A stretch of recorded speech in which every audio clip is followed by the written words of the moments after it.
நண்பர்கள் அனைவருக்கும் வணக்கம். இன்றைக்கி என்ன பார்க்க போகிறோங்கிறீங்களா? கொள்ளு செடியை பற்றி தாங்க பார்க்க போகிறோம். கொள்ளு தானே அப்படின்னு சொல்லிட்டு ஸ்கிப் பண்ணிடாதீங்க யாரும். இதில் நிறைய சத்துக்கள் இருக்குது, எல்லோரும் கேட்டுக்குங்க. எங்களை சப்ஸ்கிரைப் பண்ணலைனாலும் பரவாயில்ல, நீங்கள் லைக் பண்ணலைனாலும் பரவாயில்ல. ஆனால் இந்த கொள்ளில் இருக்க பயன்களை கேட்டுட்டு நீங்கள் கண்டிப்பாக இந்த கொள்ளை நீங்கள் சமையலில் பயன்படுத்துங்க. இந்த கொள்ளில் பார்த்திங்கன்னா கார்போஹைட்ரேட், இரும்பு சத்து, கால்சியம், புரதம் எல்லாமே அதிகமாக இருக்குங்க. இந்த கொள்ளுக்கு அன்றைக்கி நம்ம பெரியவங்க என்ன பேர் வச்சாங்க தெரியுங்களா? கொளுத்தவனுக்கு கொள்ளு, இளைச்சவனுக்கு எள்ளு அப்படின்னு சொல்லிட்டு பேர் வச்சாங்க. ஆனால் அந்த கொளுத்தவன் அப்படின்னா பணத்தில் கொளுத்தவன் இல்லைங்க.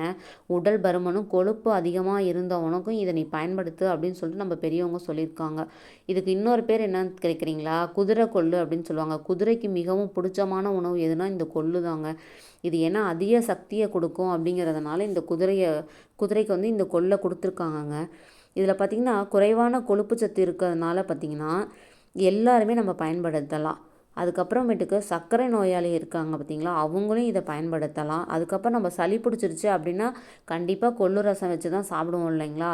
அதே மாதிரி தாங்க இது பார்த்திங்கன்னா வறட்சி தாங்கி வளரக்கூடிய ஒரு தாவரம்.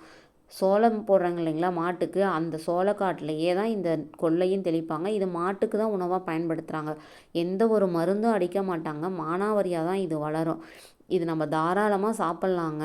ஏன்னா இதில் எந்த ஒரு மருந்துமே அடிக்க மாட்டாங்க, கெமிக்கலும் கிடையாது. வாரத்தில் ஒரு நாள் நீங்கள் கண்டிப்பாக சமையலில் இதை பயன்படுத்தலாம்.